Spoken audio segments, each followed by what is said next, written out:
ಯೇಸುವೆ ಸ್ತೋತ್ರ, ಯೇಸುವೆ ವಂದನೆ. ಆತ್ಮೀಯ ಸಹೋದರ ಸಹೋದರಿಯರೇ, ನಿಮಗೆಲ್ಲರಿಗೂ ಫಾದರ್ ಫ್ರಾಂಕ್ಲಿನ್ ಮಾಡುವ ಶುಭ ನಮನಗಳು. ಬರುವ ಭಾನುವಾರ ಅಂದರೆ ಏಪ್ರಿಲ್ 16 ದೈವಿಕ ಕರುಣೆಯ ಭಾನುವಾರ, ಪಾಸ್ಕಾ ಕಾಲದ 2ನೆಯ ಭಾನುವಾರ. ಆದ್ದರಿಂದ ಈ ದೈವಿಕ ಕರುಣೆಯ ಭಾನುವಾರಕ್ಕೆ ಸಿದ್ಧತೆಯಾಗಿ ನಾವು ಹೋಗಲು ಈ ವಾಚನಗಳನ್ನು ನಿಮ್ಮ ಮುಂದೆ ಇಡಲು ನಾನು ಇಷ್ಟಪಡುತ್ತೇನೆ. 1905 ಜನಿಸಿದ ಸಂತ ಪೌಸ್ತಿನರವರಿಗೆ ದೈವಿಕ ಕರುಣೆಯ ಅಪೋಸ್ತಲರು, ಪ್ರೇಷಿತರು ಎಂದರೆ ತಪ್ಪಾಗಲಾರದು.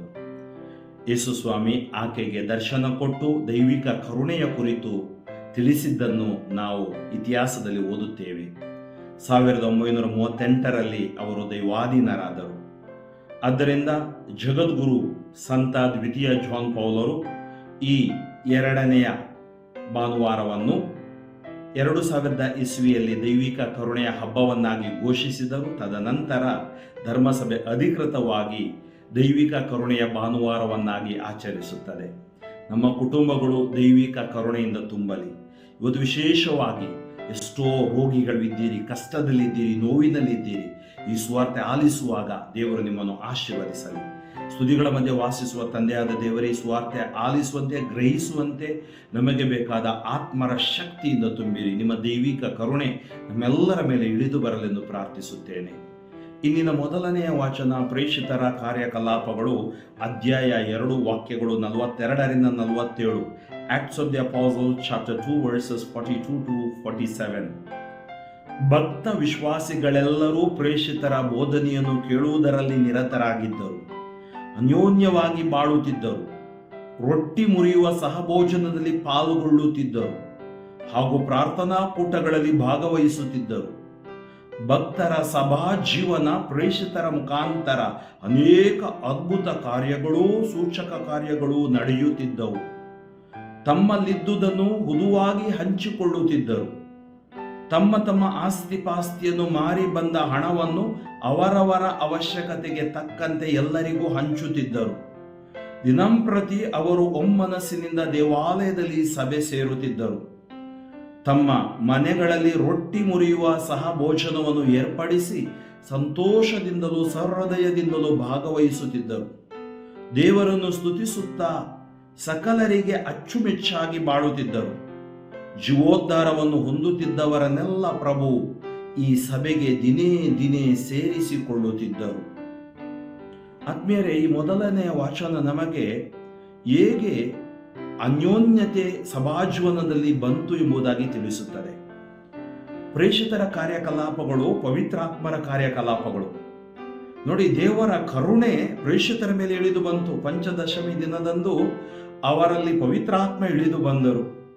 ತದನಂತರ ಯೇಸುವಿನ ಎಲ್ಲ ಬೋಧನೆಯನ್ನು ಅವರು ಪಾಲಿಸಲು ತಮ್ಮನ್ನೇ ಸಮರ್ಪಿಸಿಕೊಟ್ಟು ತಮ್ಮ ಜೀವನವನ್ನೇ ಯೇಸುವಿಗಾಗಿ ಮುಡಿಪಾಗಿಟ್ಟರು. ಆದ್ದರಿಂದ ಸಭೆಯಲ್ಲಿ ಅನ್ಯೋನ್ಯತೆ, ಸಹೃದಯ, ಐಕ್ಯತೆ ಬಂತು. ಅಲ್ಲಿ ದೈವಿಕ ಕರುಣೆನೂ ಇತ್ತು. ಇವತ್ತು ನಮ್ಮ ಸಮುದಾಯಗಳಲ್ಲಿ, ನಮ್ಮ ಧರ್ಮ ಕೇಂದ್ರದಲ್ಲಿ, ನಮ್ಮ ಮನೆಗಳಲ್ಲಿ ದೈವಿಕ ಕರುಣೆ ಇದೆನಾ, ಅಥವಾ ನಾವು ಆ ಕರುಣೆಯನ್ನು ಕಳ್ಕೊಂಡಿದ್ದೀವ? ನೋಡಿ, ಆದಿ ಸಭೆಯಲ್ಲಿ ಇದ್ದ, ಏಕೆಂದ್ರೆ ಆ ಪವಿತ್ರಾತ್ಮರ ಶಕ್ತಿಯಿಂದ ಅವರು ಪರಸ್ಪರ, ಎಲ್ಲಿ ಕರುಣೆ ಇದೆ ಅಲ್ಲಿ ಪ್ರೀತಿ ಇದೆ. ಪ್ರೀತಿ ಇದ್ದಲ್ಲಿ ಕರುಣೆ ಇರುತ್ತೆ, ಕರುಣೆ ಇದ್ದಲ್ಲಿ ಪ್ರೀತಿ ಇರುತ್ತೆ. ಏಕೆಂದ್ರೆ ಪ್ರೀತಿ ಸಮಸ್ತವನ್ನು ಐಕ್ಯಗೊಳಿಸುವ ಬಂಧ. ಯೇಸುವಿನ ಮೇಲೆ ಪ್ರೀತಿ ಇದ್ದರೆ ನಾವು ಧರ್ಮಸಭೆಯನ್ನು ಪ್ರೀತಿಸ್ತೀವಿ. ಧರ್ಮಸಭೆಯ ಮೇಲೆ ಪ್ರೀತಿ ಇದ್ದರೆ ನಾವು ಸಮುದಾಯಗಳನ್ನು ಪ್ರೀತಿಸ್ತೀವಿ. ಸಮುದಾಯಗಳನ್ನು ಪ್ರೀತಿಸಿದರೆ ಪ್ರತಿಯೊಬ್ಬ ಜನರನ್ನು ನಾವು ಪ್ರೀತಿಸುತ್ತೀವಿ. ಏಕೆ? ಪ್ರೀತಿಯ ಸಮಸ್ತವನ್ನು ಐಕ್ಯಗೊಳಿಸುವ ಬಂಧ. ಇಲ್ಲಿ ಪ್ರತಿಯೊಬ್ಬರು ತಮಗೆ ಎಷ್ಟು ಬೇಕು ಅಷ್ಟು ಇಟ್ಟು ಹಂಚಿಕೊಳ್ಳುತ್ತಿದ್ದರು. ಅಂದರೆ ಸಭಾ ಜೀವನ, ಅವರು ಆಸ್ತಿಪಾಸ್ತಿಗಳನ್ನು ಮಾರಿ ಆ ಹಣವನ್ನು ಪ್ರೇಷಿತರ ಪಾದಬುಡಕ್ಕೆ ಕೊಡುತ್ತಿದ್ದರು. ಅಂದರೆ ಅಲ್ಲಿ ಅನ್ಯೋನ್ಯತೆ, ಐಕ್ಯತೆ, ಸಹಭಾಗಿತ್ವ ಇತ್ತು. ಅದನ್ನೇ ನಮ್ಮ ಜಗದ್ಗುರುಗಳು ಪೋಪ್ ಫ್ರಾನ್ಸಿಸ್ ಸಿನಡ್, ಸಹಭಾಗಿತ್ವ, ಪರಸ್ಪರ ಸಂಪರ್ಕ, ಜೊತೆಗೆ ಹೋಗುವುದು, ಇದರ ಕುರಿತು ನಮಗೆ ಹೇಳ್ತಾ ಇದ್ದಾರೆ. ಇದು ಸಾಧ್ಯ ಎಲ್ಲಿ ದೈವಿಕ ಕರುಣೆ, ದೇವರ ಪ್ರೀತಿ ಇದೆ. ಇದು ಎಲ್ಲವೂ ಸಾಧ್ಯ. ಆದ್ದರಿಂದ ಅಲ್ಲಿ ಏನಾಗುತ್ತಿತ್ತು, ಯಾವಾಗ ಅವರು ಪ್ರೀತಿಯಲ್ಲಿ ಬಾಳುತ್ತಿದ್ದರು, ಯಾವಾಗ ಅಲ್ಲಿ ದೇವರ ಕರುಣೆ ಇತ್ತು, ಅಲ್ಲಿ ಅದ್ಭುತ ಕಾರ್ಯಗಳು, ಸೂಚಕ ಕಾರ್ಯಗಳು ನಡೆಯುತ್ತಿದ್ದವು.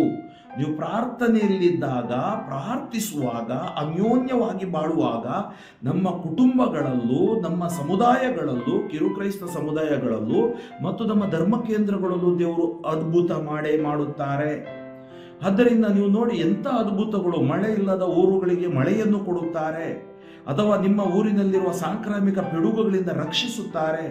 ಮಕ್ಕಳಿಲ್ಲದ ದಂಪತಿಗಳಿಗೆ ಮಕ್ಕಳ ಭಾಗ್ಯ ಕೊಡ್ತಾರೆ ಮತ್ತು ಜೀವನದಲ್ಲಿ ಸೆಟಲ್ ಆಗಲು ಕೃಪೆ ಕೊಡ್ತಾರೆ. ಯಾವುದೇ ಕಷ್ಟ ಕಾರ್ಪಣ್ಯಗಳ ಮಧ್ಯೆಯೂ ಕೂಡ ಪ್ರಭುವಿನ ಯಾತನೆ, ಪ್ರಭುವಿನ ಮರಣ, ಪ್ರಭುವಿನ ಪುನರುತ್ಥಾನದ ಶಕ್ತಿಯಲ್ಲಿ ಕೆಲಸ ಮಾಡುತ್ತೆ. ಅದೇ ಶಕ್ತಿ ನಮ್ಮಲ್ಲಿ ಕೆಲಸ ಮಾಡಲಿ.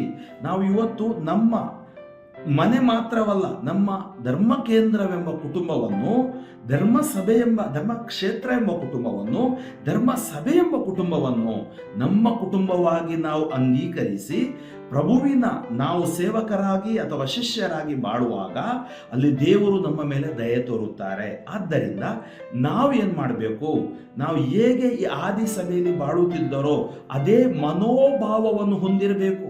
ನಮಗೆ ಆಗಿರ್ಲಿಕ್ಕಿಲ್ಲ. ಅಲ್ಲಿ ಕಡಿಮೆ ಜನ ಇದ್ರು, ಅವರೆಲ್ಲರೂ ಹಂಚಿಕೊಂಡು ಬಾಳುತ್ತಿದ್ರು, ಚಿಕ್ಕ ಕಮ್ಯುನಿಟಿ. ಇವತ್ತು ನಾವು ಹೇಳ್ತೀವಿ ಕಿರು ಕ್ರೈಸ್ತ ಸಮುದಾಯ. ಇವತ್ತು ಆ ಮನೋಭಾವ ನಮ್ಮ ಹೃದಯದೊಳಗಡೆ, ನಮ್ಮ ಮನಸ್ಸಿನೊಳಗಡೆ ಇರಬೇಕು. ನಮ್ಮ ಧರ್ಮ ಕೇಂದ್ರ ಸಮುದಾಯಗಳಲ್ಲಿ ಇರಬೇಕು. ನಂದಾಯಿತು, ನಂದು ಮುಗಿಯಿತು, ನಾನು ನನ್ನದು ಎಂಬುದು ನರಕ, ನಾವು ನಮ್ಮದೆಂಬುದು ಸ್ವರ್ಗ. ಅದರಿಂದ ದೈವಿಕ ಕರುಣೆ ನಮಗೆ ಸ್ವರ್ಗದೆಡೆಗೆ ಕೊಂಡೊಯ್ಯುತ್ತದೆ. ನೋಡಿ, ನಮ್ಮ ಜೀವನದಲ್ಲಿ ನಾವು ಎಷ್ಟೇ ಶ್ರೇಷ್ಠರಾಗಬಹುದು. ನನಗೆ ನೆನಪಿದೆ, ಒಬ್ರು ಗುರುಗಳು ಬಹಳ ಸೇವೆ ಮಾಡ್ತಿದ್ರು ಒಂದು ಹಳ್ಳಿಯ ಜೀವನದಲ್ಲಿ. ಅದೊಬ್ಬ ಹುಡುಗ ಇದೆ, ಚಿಕ್ಕ ಹುಡುಗ. ಆ ಚಿಕ್ಕ ಹುಡುಗನಿಗೆ ಈ ಗುರುಗಳು ಅನೇಕ ತರನಾದ ಮ್ಯೂಸಿಕಲ್ ಇನ್ಸ್ಟ್ರೂಮೆಂಟ್ಸ್, ಸಾಧನಗಳನ್ನು ಕಲಿಸ್ತಿದ್ರು ಮಕ್ಕಳಿಗೆ. ಮಕ್ಕಳು ಅಲ್ಲಿಯ ಬೇಗನೆ, ಏಕೆಂದರೆ ಅವರ ರಕ್ತದಲ್ಲಿ ಕರಗತವಾಗಿತ್ತು ಈ ಸಂಗೀತ, ಬೇಗನೆ ಕಲಿಯುತ್ತಿದ್ರು. ಅದರಲ್ಲಿ ಒಬ್ಬ ಹುಡುಗನಿಗೆ ಗುರುಗಳು ಹೇಳಿದ ಒಂದು ಮಾತು, ಅವರು ಅವನನ್ನು ಹೇಳ್ತಾರೆ, ಇದು ನೀನು ಕಲಿಯುವುದು ಮುಖ್ಯವಲ್ಲ, you should develop a kind heart. ನೀನು ಅನುಕಂಪವುಳ್ಳ, ಕರುಣೆ ಉಳ್ಳ ಹೃದಯವನ್ನು ನೀನು ವೃದ್ಧಿಸಬೇಕು. ಇವತ್ತು ಆತ್ಮೀಯರೇ, ನಾವು ಏನೋ ಕಟ್ಟುವುದು, ಕಟ್ಟೋಣಗಳು ಇರಬಹುದು, ಅಥವಾ ಸಮಾಜ ಸೇವೆ ಇರಬಹುದು, ಏನೇ ಮಾಡಬಹುದು, ಅದನ್ನು ಫೇಸ್ಬುಕ್ ಅಲ್ಲಿ ಎಲ್ಲಿ ನಾವು ಹಾಕಬಹುದು. ಆದರೆ ಪ್ರಮುಖವಾದುದು ಏನಂದ್ರೆ, ನಾವು ನಮ್ಮ ಕರುಣೆಯ ಹೃದಯವನ್ನು, ಸುಲಭ ಸೋಷಿಯಲ್ ನೆಟ್ವರ್ಕ್ ಮೇಲೆ ನನಗೆ ಬರಲಿಕ್ಕೆ ಸುಲಭ. ನಾನು ನನ್ನ ಧರ್ಮ ಕೇಂದ್ರದಲ್ಲಿ ನನ್ನ ಜನರೊಡನೆ, ನನ್ನ ನೆರೆಯವರೊಡನೆ ಹೇಗೆ ಬಾಳ್ತಾ ಇದ್ದೀನಿ. ಯಾವಾಗಲೂ ಜಗಳ. ನೀವು ನೋಡಿ, ನೆರೆಕರೆಯೊಡನೆ ಜಗಳ, ಯಾವುದಕ್ಕೆ ಟ್ಯಾಪ್ ನೀರಿಗೆ ಜಗಳ, ಪರಸ್ಪರ ಜಗಳ, ಇವುಗಳು ಒಳ್ಳೆಯದಲ್ಲ. ನಿಮಗೆ ಕರುಣೆ ತೋರುವವನಿಗೆ ದೇವರು ಆಶೀರ್ವಾದ ಕೊಡುವರು. ಆದ್ದರಿಂದ ದೇವರ ಕರುಣೆ ಬೇಕು. ಆ ಶುಭ ಶುಕ್ರವಾರದಂದು ಆ ದೈವಿಕ ಕರುಣೆ ಅವರಿಂದ ಹರಿಯಿತು, ರಕ್ತವು ನೀರು ಹರಿಯಿತು. ನಾವು ಹೇಳ್ತೀವಿ ಅದನ್ನು ಸಂಸ್ಕಾರದ ಕೃಪೆ.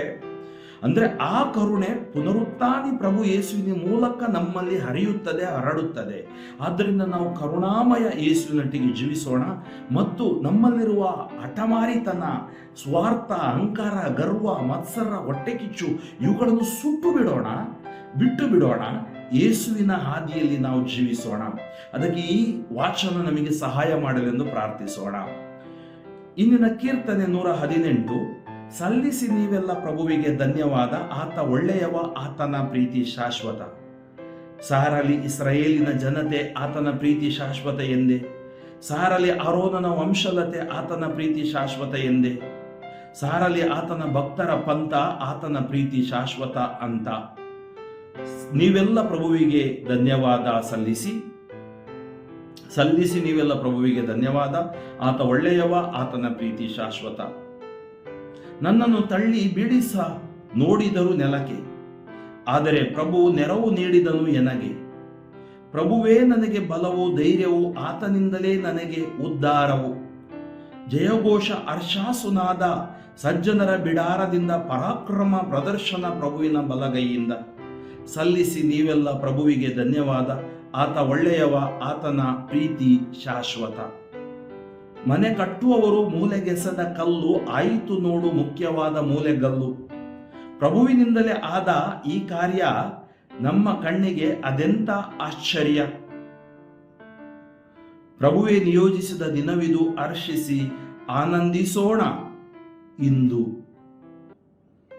ಸಲ್ಲಿಸಿ ನೀವೆಲ್ಲ ಪ್ರಭುವಿಗೆ ಧನ್ಯವಾದ. ಆತ ಒಳ್ಳೆಯವ, ಆತನ ಪ್ರೀತಿ ಶಾಶ್ವತ. ಈ ಕೀರ್ತನೆ ನಮಗೆ ಪ್ರಭು ನಮ್ಮನ್ನು ತಳ್ಳಿ ಬಿಡುವುದಿಲ್ಲ, ಪ್ರಭು ನಮ್ಮನ್ನು ಪ್ರೀತಿಸುತ್ತಾರೆ. ಈ ಲೋಕ ನಮ್ಮನ್ನು ಕೈ ಬಿಟ್ಟರೂ ಯೇಸು ನಮ್ಮನ್ನು ಕೈ ಬಿಡುವುದಿಲ್ಲ, ದೇವರು ನಮ್ಮನ್ನು ಕೈ ಬಿಡುವುದಿಲ್ಲ. ದೇವರಲ್ಲಿ ಅಂದರೆ ದೇವರ ಜೊತೆಗೆ ನಾವು ಜೀವಿಸಿದಾಗ ಜಯ ನಮ್ಮದಾಗತ್ತೆ. ಎಷ್ಟೇ ಟೀಕೆ ಟಿಪ್ಪಣಿಗಳು ಅವಮಾನಗಳು ಸಹಿಸಲು ಬಂದರೂ ನಾವು ಅದರಲ್ಲಿ ಜಯಿಸುತ್ತೇವೆ ಎಂಬ ಸಂದೇಶವನ್ನು ಪ್ರಭು ನಮಗೆ ಇಲ್ಲಿ ಕೊಡುವುದನ್ನು ನಾವು ನೋಡುತ್ತೇವೆ. ಇಂದಿನ ಎರಡನೆಯ ವಾಚನ ಮೊದಲನೆಯ ಪೇತ್ರನ ಪುಸ್ತಕದಿಂದ ಪತ್ರದಿಂದ ಅಧ್ಯಾಯ 1 ವಾಕ್ಯ 3-9. ಸಹೋದರರೇ, ನಮ್ಮ ಪ್ರಭು ಯೇಸು ಕ್ರಿಸ್ತರ ತಂದೆಯಾದ ದೇವರಿಗೆ ಸ್ತುತಿ ಸ್ತೋತ್ರ ಸಲ್ಲಲಿ. ಯೇಸು ಕ್ರಿಸ್ತರನ್ನು ಮರಣದಿಂದ ಪುನರುತ್ಥಾನಗೊಳಿಸುವುದರ ಮೂಲಕ ದೇವರು ತಮ್ಮ ಅಪಾರ ಕರುಣೆಯಿಂದ ನಮಗೆ ಹೊಸ ಜನ್ಮವನ್ನು ಮತ್ತು ಜೀವಂತ ನಿರೀಕ್ಷೆಯನ್ನು ನೀಡಿದ್ದಾರೆ. ಹೀಗೆ ಅವರು ತಮ್ಮ ಸ್ವಂತ ಜನರಿಗಾಗಿ ಸ್ವರ್ಗದಲ್ಲಿ ಕಾದಿರಿಸಿರುವ ಅಳಿಯದ ಅಕ್ಷಯವಾದ ಅನಂತವಾದ ಸಿರಿ ಸಂಪತ್ತಿಗೆ ನಿಮ್ಮನ್ನು ಬಾಧ್ಯರನ್ನಾಗಿ ಮಾಡಿದ್ದಾರೆ. ಅಂತ್ಯಕಾಲದಲ್ಲಿ ಪ್ರತ್ಯಕ್ಷವಾಗಲಿರುವ ಜೀವೋದ್ಧಾರವು ವಿಶ್ವಾಸಿಗಳಾದ ನಿಮಗೆ ಲಭಿಸುವಂತೆ ದೇವರು ತಮ್ಮ ಶಕ್ತಿಯಿಂದ ನಿಮ್ಮನ್ನು ಕಾಪಾಡುತ್ತಾರೆ.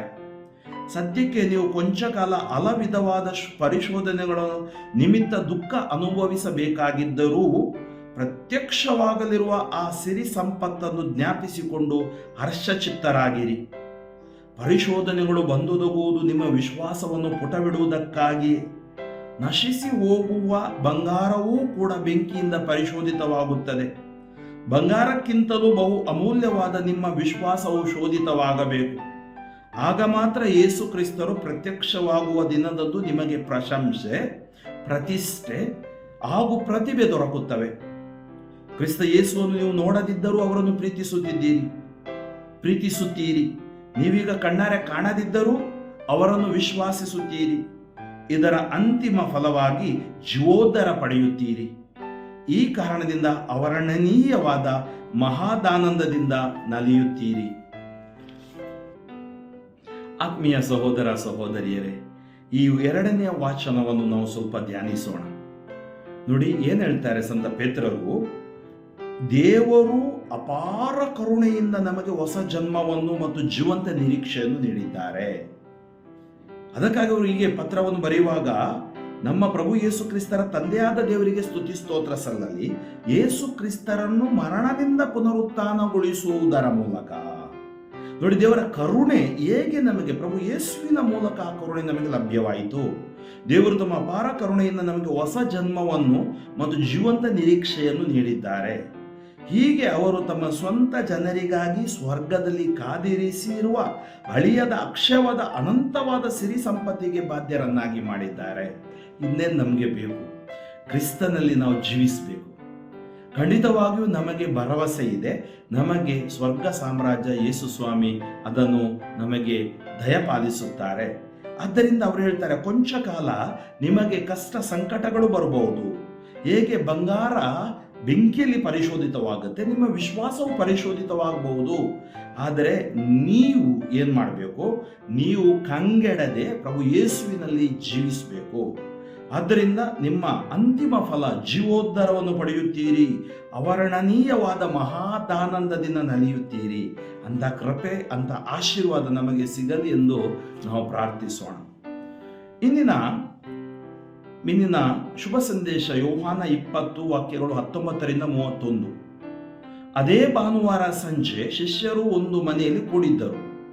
ಯಹೂದ್ಯರಿಗೆ ಅಂಜಿ ಮನೆಯ ಬಾಗಿಲುಗಳನ್ನು ಮುಚ್ಚಿಕೊಂಡು ಒಳಗೆ ಇದ್ದರು. ಆಗ ಯೇಸು ಬಂದು ಅವರ ನಡುವೆ ನಿಂತರು. ನಿಮಗೆ ಶಾಂತಿ ಎಂದು ಹೇಳಿ ತಮ್ಮ ಕೈಗಳನ್ನು ಮತ್ತು ಪಕ್ಕೆಗಳನ್ನು ತೋರಿಸಿದರು. ಪ್ರಭುವನ್ನು ಕಂಡು ಶಿಷ್ಯರಿಗೆ ಮಹಾದಾನಂದವಾಯಿತು. ಯೇಸು ಪುನಃ ನಿಮಗೆ ಶಾಂತಿ, ಪಿತನು ನನ್ನನ್ನು ಕಳುಹಿಸಿದಂತೆಯೇ ನಾನು ನಿಮ್ಮನ್ನು ಕಳುಹಿಸುತ್ತೇನೆ ಎಂದರು. ಅನಂತರ ಅವರ ಮೇಲೆ ಉಸಿರೂದಿ ಪವಿತ್ರಾತ್ಮರನ್ನು ಸ್ವೀಕರಿಸಿರಿ. ಯಾರ ಪಾಪಗಳನ್ನು ನೀವು ಕ್ಷಮಿಸುತ್ತೀರೋ ಅವರಿಗೆ ಅವನ್ನು ಕ್ಷಮಿಸಲಾಗುವುದು. ಯಾರ ಪಾಪಗಳನ್ನು ನೀವು ಕ್ಷಮಿಸದೆ ಉಳಿಸುತ್ತೀರೋ ಅವರಿಗೆ ಕ್ಷಮಿಸದೆ ಉಳಿಸಲಾಗುವುದು ಎಂದು ನುಡಿದರು. 12 ಮಂದಿಯಲ್ಲಿ ಒಬ್ಬನಾದ ದಿದುಮ ಎಂಬ ತೋಮನು ಯೇಸು ಸ್ವಾಮಿ ಬಂದಾಗ ಶಿಷ್ಯರೊಡನೆ ಇರಲಿಲ್ಲ. ಉಳಿದ ಶಿಷ್ಯರು ನಾವು ಪ್ರಭುವನ್ನು ನೋಡಿದೆವು ಎಂದು ಹೇಳಿದರು. ಅದಕ್ಕೆ ಅವನು, ಅವರ ಕೈಗಳಲ್ಲಿ ಮೊಳೆಗಳಿಂದಾದ ಗಾಯದ ಕಲೆಯನ್ನು ನಾನು ನೋಡಬೇಕು. ಮೊಳೆಗಳು ಜಡಿದಿದ್ದ ಜಾಗದಲ್ಲಿ ನನ್ನ ಬೆರಳನ್ನಿಡಬೇಕು. ಅವರ ಪಕ್ಕೆಯಲ್ಲಿ ನನ್ನ ಕೈಯನ್ನು ಇಟ್ಟು ನೋಡಬೇಕು. ಆ ಹೊರತು ನಾನು ನಂಬುವುದೇ ಇಲ್ಲ ಎಂದು ಬಿಟ್ಟನು. 8 ದಿನಗಳು ಕಳೆದವು. ಶಿಷ್ಯರು ಪುನಃ ಒಳಗೆ ಒಟ್ಟುಗೂಡಿದ್ದರು. ತೋಮನೂ ಅವರೊಡನೆ ಇದ್ದನು. ಬಾಗಿಲುಗಳು ಮುಚ್ಚಿದ್ದರೂ ಯೇಸು ಬಂದು ಅವರ ನಡುವೆ ನಿಂತು, ನಿಮಗೆ ಶಾಂತಿ ಎಂದರು. ಆಮೇಲೆ ತೋಮನಿಗೆ, ಇಗೋ ನೋಡು ನನ್ನ ಕೈಗಳು, ನಿನ್ನ ಬೆರಳನ್ನು ತಂದು ಇಲ್ಲಿಡು, ನಿನ್ನ ಕೈಯನ್ನು ಚಾಚಿ ನನ್ನ ಪಕ್ಕೆಯಲ್ಲಿಡು, ವಿಶ್ವಾಸರಹಿತನಾಗಿರಬೇಡ, ವಿಶ್ವಾಸಿಸು ಎಂದು ಹೇಳಿದರು. ಆಗ ತೋಮನು, ನನ್ನ ಪ್ರಭುವೇ ನನ್ನ ದೇವರೇ ಎಂದನು. ಯೇಸು ಅವನಿಗೆ, ನನ್ನನ್ನು ಕಂಡದ್ದರಿಂದ ತಾನೇ ನಿನಗೆ ವಿಶ್ವಾಸ ಹುಟ್ಟಿತು, ಕಾಣದೆ ವಿಶ್ವಾಸಿಸುವವರು ಧನ್ಯರು ಎಂದು ಹೇಳಿದರು. ಯೇಸು ತಮ್ಮ ಶಿಷ್ಯರ ಕಣ್ಮುಂದೆ ಮಾಡಿದ ಸೂಚಕ ಕಾರ್ಯಗಳು ಇನ್ನೂ ಎಷ್ಟೋ ಇವೆ. ಅವನು ಈ ಪುಸ್ತಕದಲ್ಲಿ ಬರೆದಿಲ್ಲ. ಇಲ್ಲಿ ಬರೆದವುಗಳ ಉದ್ದೇಶ ಇಷ್ಟೇ: ಯೇಸು ದೇವರ ಪುತ್ರ ಹಾಗೂ ಲೋಕೋದ್ಧಾರಕೆಂದು ನೀವು ವಿಶ್ವಾಸಿಸಬೇಕು. ವಿಶ್ವಾಸಿಸಿ ಅವರ ಹೆಸರಿನಲ್ಲಿ ಸಜೀವವನ್ನು ಪಡೆಯಬೇಕು. ಆತ್ಮೀಯ ಸಹೋದರ ಸಹೋದರಿಯರೇ, ದೇವರ ಕರುಣೆ ತೋಮನಿಗೆ ಹೇಗೆ ಇಳಿದು ಬರುತ್ತೆ ನೋಡಿ. 11 ಮಂದಿ ಶಿಷ್ಯರಲ್ಲಿ ತೋಮ ಇರಲಿಲ್ಲ. 10 ಮಂದಿಗೆ ಯೇಸು ಸ್ವಾಮಿ ದರ್ಶನ ಕೊಟ್ಟು ನೋಡಿ, ಪವಿತ್ರಾತ್ಮರನ್ನು ಸ್ವೀಕರಿಸಿ, ಉಸಿರೂದಿ ಪವಿತ್ರಾತ್ಮರನ್ನು ಸ್ವೀಕರಿಸಿ, ಯಾರ ಪಾಪಗಳನ್ನು ನೀವು ಕ್ಷಮಿಸುತ್ತೀರೋ ಅವರಿಗೆ ಅವನು ಕ್ಷಮಿಸಲಾಗುವುದು, ಯಾರ ಪಾಪಗಳನ್ನು ನೀವು ಕ್ಷಮಿಸದೆ ಉಳಿಸುತ್ತೀರೋ ಅವರಿಗೆ ಕ್ಷಮಿಸದೆ ಉಳಿಸಲಾಗುವುದು. ಪಾಪ ನಿವೇದನೆ ಸಂಸ್ಕಾರ ದೇವರ ಕರುಣೆ. ಅಲ್ಲಿ ಈತ ಇರಲಿಲ್ಲ. ಅವರ ಉಳಿದ 10 ಮಂದಿ ಹೇಳಿದ್ರು, ನಾವು ಪ್ರಭುವನ್ನು ನೋಡಿದೆವು. ಆದರೆ ತೋಮ ನಂಬಲಿಲ್ಲ. ತೋಮ ಹೇಳಿದ, ಅವರ ಆ ಬೆರಳುಗಳನ್ನು ನಾನು ಗಾಯದ ಸ್ಥಳದಲ್ಲಿ ಹಾಕಬೇಕು, ಪಕ್ಕೆಲೊಬ್ಬಲಿ ಕೈ ಇಡಬೇಕು, ಆವಾಗ ಮಾತ್ರ ನಂಬ್ತೀನಿ. ನಂತರ ಯೇಸು ಅವನಿಗೆ ದರ್ಶನ ಕೊಡ್ತಾರೆ. ಯೇಸು ಕರುಣೆ ತೋರ್ತಾರೆ. ಸಂಶಯದಲ್ಲೂ ಅವನಿಗೆ ಕರುಣೆ ತೋರ್ತಾರೆ. ದೇವರ ಕರುಣೆ ಅಪಾರವಾದದ್ದು. ಓಡಿ ಹೋದ 10 ಶಿಷ್ಯರ ಮೇಲೂ ಕರುಣೆ ತೋರಿ ಪಂಚದಶಮಿ ದಿನದಂದು ಪವಿತ್ರಾತ್ಮರಿಂದ ತುಂಬಿದರು. ನಿನ್ನ ಬಲಹೀನತೆ ದೇವರಿಗೆ ಗೊತ್ತು, ಕೊರತೆ ಗೊತ್ತು. ಆ ಕೊರತೆಯಲ್ಲಿ ಜೀವಿಸದೆ, ಬಲಹೀನತೆಯಲ್ಲಿ ಪಾಪದಲ್ಲಿ ಜೀವಿಸದೆ, ಅದನ್ನು ಬಿಟ್ಟು ನಾವು ವಾಪಸ್ ದೇವರ ಪ್ರೀತಿಯಡೆಗೆ ಬರಬೇಕು. ದೈವಿಕ ಕರುಣೆಯನ್ನು ನಾವು ಸವಿಯಬೇಕು. ಸಂಸ್ಕಾರಗಳ ಮೂಲಕ, ದೇವರ ಆಜ್ಞೆಗಳ ಮೂಲಕ, ಪವಿತ್ರ ಧರ್ಮಸಭೆಯ ಮೂಲಕ. ಆದ್ದರಿಂದ ಯಾವಾಗ ಯೇಸು ದರ್ಶನ ಕೊಡ್ತಾರೆ, ತೋಮನಿಗೆ ತನ್ನ ಕಣ್ಣುಗಳು ತಾನೇ ನಂಬಲಾದ. ಯಾಕೆಂದ್ರೆ ಅವನಿಗೆ ಗೊತ್ತಿತ್ತು ತಾನು ತಪ್ಪು ಮಾಡಿದ್ದೀನಿ ಅಂತೇಳಿ. ಯೇಸು ಹೇಳ್ತಾರೆ, ತಗೊಂಡು ಬಾ ನಿನ್ನ ಬೆರಳು, ಕೈ, ವಿಶ್ವಾಸಿಸು, ಅವಿಶ್ವಾಸಿಯಾಗಬೇಡ, ನಂಬು. ಅದಕ್ಕೆ ಅಲ್ಲಿ ನೋಡಿ ಆ ಮಾತು ಹೇಳ್ತಾ ಇದ್ದಾರೆ, ನನ್ನ ಪ್ರಭುವೇ ನನ್ನ ದೇವರೇ ಎಂದನು. ಯೇಸು ಸ್ವಾಮಿ, ನನ್ನನ್ನು ಕಂಡುದರಿಂದ ತಾನೇ ನಿನಗೆ ವಿಶ್ವಾಸ ಹುಟ್ಟಿತು. ಕಾಣದೆ ವಿಶ್ವಾಸಿಸುವವರು ಭಾಗ್ಯವಂತರು. ಇವತ್ತು ಅವರ ಕರುಣೆ, ಅವರನ್ನು ನಾವು ನೋಡಿಲ್ಲ, ಆ ಪರಮ ಪ್ರಸಾದದಲ್ಲಿ ನೋಡಿದ್ದೀವಿ. ಸಂಸ್ಕಾರಗಳಲ್ಲಿ ನಂಬಿಕೆ ಇಟ್ಟು ಜೀವಿಸ್ತಾ ಇದ್ದೀವಿ, ಬಾಳ್ತಾ ಇದ್ದೀವಿ. ಖಂಡಿತವಾಗಿಯೂ ನಮ್ಮನ್ನು ಅವರು ಕಾಯುತ್ತಾರೆ, ಕಾಪಾಡುತ್ತಾರೆ, ರಕ್ಷಿಸುತ್ತಾರೆ. ಆದ್ದರಿಂದ ಈ ದೈವಿಕ ಕರುಣೆಯ ದಿನದಂದು ನಾವು ದೇವರಲ್ಲಿ ಬೇಡೋಣ, ನಮ್ಮ ಮೇಲೆ ಮತ್ತು ಇಡೀ ವಿಶ್ವದ ಮೇಲೂ ಅನಂತ ಪಿತನೇ ನೀವು ಕರುಣೆ ತೋರಿರಿ. ಯೇಸುವಿನ ಕಠಿಣ ಯಾತನೆ ಮರಣದ ಮೂಲಕ ನಮಗೆ ಲೋಕವನ್ನು ನೀವು ಜಯಿಸಿದ್ದೀರಿ ಮತ್ತು ನಮಗೆ ಯೇಸುವೆ ಪಿತನೇ ನಮ್ಮ ಮೇಲೂ ಕರುಣೆ ತೋರಿರಿ. ಆತ್ಮೀಯರೇ, ನಮಗೆ ಹೆಚ್ಚು ಕರುಣೆ ಬೇಕು. ನಮ್ಮ ವಿಶ್ವದ ಮೇಲೆ, 7 ಖಂಡಗಳ ಮೇಲೆ, 700 ಕೋಟಿ ಜನರ ಮೇಲೆ, ಭಾರತದ 130 ಕೋಟಿ, ಕರ್ನಾಟಕದ 7.5 ಕೋಟಿ ಜನರ ಮೇಲೆ, ಪ್ರತಿ ಜಾತಿ ಧರ್ಮ ಜನಾಂಗ ಭಾಷೆಯವರ ಮೇಲೆ ದೇವರ ಕರುಣೆ ಬೇಕೇ ಬೇಕು. ಕರುಣೆಯನ್ನು ನಾವು ಕಳ್ಕೊಳ್ಬಾರ್ದು. ಯಾಕಂದರೆ ಕರುಣಾಕರ ಯೇಸು ಅವರಿಂದ, ಅವರ ಪಕ್ಕೆಯಿಂದ ಬಂದ ಆ ರಕ್ತ ಮತ್ತು ನೀರು ಸಾಂಸ್ಕಾರಿಕವಾಗಿ ನಮ್ಮನ್ನು ಪಿತದೇವರಲ್ಲಿ ಒಂದಾಗಿಸುತ್ತದೆ. ಆದ್ದರಿಂದ ನೀವು ಬೈಬಲ್ ಗ್ರಂಥದಲ್ಲಿ ನೋಡಿದರೆ ದೇವರ ಕರುಣೆ ಹಳೆ ಒಡಂಬಡಿಕೆಯಲ್ಲಿ, ದೇವರ ಕರುಣೆ ಹೊಸ ಒಡಂಬಡಿಕೆಯಲ್ಲಿ ಯೇಸುವಿನ ಮೂಲಕ ವ್ಯಕ್ತವಾಯಿತು, ಶ್ರುತವಾಯಿತು. ನಿಗೂಢವಾಗಿದ್ದ ರಹಸ್ಯ ಶ್ರುತವಾಯಿತು. ಅದರಿಂದ ಇವತ್ತು ನಾವು ಯೇಸುವಿನಲ್ಲಿ ಬಾಳೋಣ, ಯೇಸುವಿನಲ್ಲಿ ಜೀವಿಸೋಣ. ಯೇಸು ನಮ್ಮೆಲ್ಲರನ್ನು ಆಶೀರ್ವದಿಸಲಿ. ಕಣ್ಣುಗಳನ್ನು ಮುಚ್ಚಿ ಪ್ರಾರ್ಥಿಸೋಣ. ಸ್ತುತಿಗಳ ಮಧ್ಯೆ ವಾಸಿಸುವ ತಂದೆಯಾದ ದೇವರೇ, ಈ ವಿಶ್ವದ ಮೇಲೆ ನಿಮ್ಮ ದೈವಿಕ ಕರುಣೆ ಇಳಿದು ಬರಲಿ. ಕರುಣೆಗೆ ಏನೆಲ್ಲ ಕೊರತೆ ಇದೆ ಅದನ್ನು ದೂರ ಮಾಡಿರಿ. ಎಲ್ಲ ಬಲಹೀನತೆಗಳನ್ನು, ಪಾಪಗಳನ್ನು ದೂರ ಮಾಡಿರಿ. ಪಾಪ ಶಾಪಗಳಿಂದ ಬಿಡುಗಡೆಗೊಳಿಸಿರಿ. ವಿಶೇಷವಾಗಿ ನಿರಾಶ್ರಿತರು, ನಿರ್ಗತಿಕರು, ಅನಾಥರು, ವಿಧವೆಯರು, ವಿದುರರು, ಅವರಿಗಾಗಿ, ರೈತಾಪಿ ವರ್ಗದವರು, ಕಾರ್ಮಿಕ ವರ್ಗದವರಿಗಾಗಿ ಒಂದು ದಿನ ಊಟಕ್ಕೆ ಕಷ್ಟಪಡ್ತೀರಿ ಪ್ರಾರ್ಥಿಸ್ತಾ ಇದ್ದೀನಿ ದೇವ. ನಿನ್ನ ಕರುಣೆ ಎಲ್ಲರ ಮೇಲೆ, ದಂಪತಿಗಳ ಮೇಲೆ, ಮಕ್ಕಳ ಮೇಲೆ, ಯುವಕ ಯುವತಿಯರ ಮೇಲೆ, ಅನಾರೋಗ್ಯದಿದ್ದರೂ ಅಪರಾಧಿಗಳ ಮೇಲೆ, ನಿರಪರಾಧಿಗಳಿಗೆ ಬಿಡುಗಡೆ, ವೈದ್ಯರ ಮೇಲೆ, ನರ್ಸ್ಗಳ ಮೇಲೆ, ICU, MICU, NICU ವೆಂಟಿಲೇಟರ್ಲಿರುವವರ ಮೇಲೆ, ಎಲ್ಲ ವಕೀಲರ ಮೇಲೆ, ನ್ಯಾಯಾಧಿಪತಿಗಳ ಮೇಲೆ, ಪೊಲೀಸ್ ಪಡೆಗಳ ಮೇಲೆ, ಸೈನಿಕರ ಮೇಲೆ ಇಳಿದು ಬರಲಿ. ಎಲ್ಲ ರಾಜಕೀಯ ವ್ಯಕ್ತಿಗಳು, ಆಡಳಿತ ನಡೆಸುವವರು, ವಿರೋಧ ಪಕ್ಷದಲ್ಲಿರುವವರು, ಕರ್ನಾಟಕದಲ್ಲಿ ನಡುವೆ 224 ವಿಧಾನಸಭಾ ಕ್ಷೇತ್ರಗಳಿಗೆ ಚುನಾವಣೆ ಸಂದರ್ಭದಲ್ಲಿ ಎಲ್ಲ ಪಾರ್ಟಿಗಳು, ಮುಖಂಡರು, ಒಳ್ಳೆಯ ಮಾನವೀಯ ಗುಣಗಳಿಂದ ತುಂಬಿದ ವ್ಯಕ್ತಿಗಳನ್ನು ನೀವೇ ಆರಿಸಿ ಸ್ವಾಮಿ. ಅವರಲ್ಲಿ ಪವಿತ್ರಾತ್ಮರ ಶಕ್ತಿಯನ್ನು ಒದಗಿಸಿರಿ ಸ್ವಾಮಿ. ಎಲ್ಲ ಕ್ಲೇಶಗಳು, ಅಂಧಕಾರ ಶಕ್ತಿಗಳು, ಸತ್ಯ ಅಸತ್ಯದ ಆತ್ಮ, ಸುಳ್ಳಿನ ಆತ್ಮ ಮತ್ತು ವಿಶೇಷವಾಗಿ ಈ ಮತಾಂಧತೆಯ ಆತ್ಮ, ಭಯೋತ್ಪಾದಕ ಆತ್ಮಗಳನ್ನು ದೂರ ಮಾಡು. ಪರಸ್ಪರ ಪ್ರೀತಿ, ಸಹೋದರತ್ವ, ಭಾವೈಕ್ಯತೆಯನ್ನು ಜೀವಿಸುವಂತೆ ಮಾಡು. ಯೇಸುವೆ, ಈ ನಿಮಿಷದಲ್ಲಿ ಯಾರಿಗೆಲ್ಲ ಪ್ರಾರ್ಥನೆ, ದೈವಿಕ ಕರುಣೆ ಅಗತ್ಯವಿದೆ, ವಿಶೇಷವಾಗಿ ಹಾಸಿಗೆ ಹಿಡಿದವರು, ಜೀವನವನ್ನು ಓಡುತ್ತಿರುವವರು, ಅವಘಡಗಳಿಗೆ ಒಳಗಾದವರು, ಅವರ ಮೇಲೆ ನಿಮ್ಮ ಕರುಣೆ ಇಳಿದು ಬರಲಿ. Touch them lord, anoint them lord, heal them lord. Yesu ನಾಮದಲ್ಲಿ ನಿಮಗೆ ಬಿಡುಗಡೆ, ಸೌಖ್ಯ ಘೋಷಿಸಿ ಪ್ರಾರ್ಥಿಸುತ್ತೇನೆ. ಸರ್ವಶಕ್ತ ದೇವರಾದ ಪಿತಾ ಮತ್ತು ಸುತ ಮತ್ತು ಪವಿತ್ರಾತ್ಮರು ನಿಮ್ಮನ್ನು ಆಶೀರ್ವದಿಸಲಿ. ಫಾದರ್ ಫ್ರಾಂಕ್ಲಿನ್ ಡಿಸೋಜ, ಶಿವಮೊಗ್ಗ ಧರ್ಮಕ್ಷೇತ್ರ, ನನಗಾಗಿಯೂ ನನ್ನ ಸ್ವಾರ್ಥ ಸೇವೆಗಾಗಿಯೂ ಪ್ರಾರ್ಥಿಸಿರಿ. ನಿಮಗೆಲ್ಲರಿಗೂ ದೈವಿಕ ಕರುಣೆ ಭಾನುವಾರದ ಶುಭಾಶಯಗಳನ್ನು ನಾನು ಕೋರುತ್ತೇನೆ.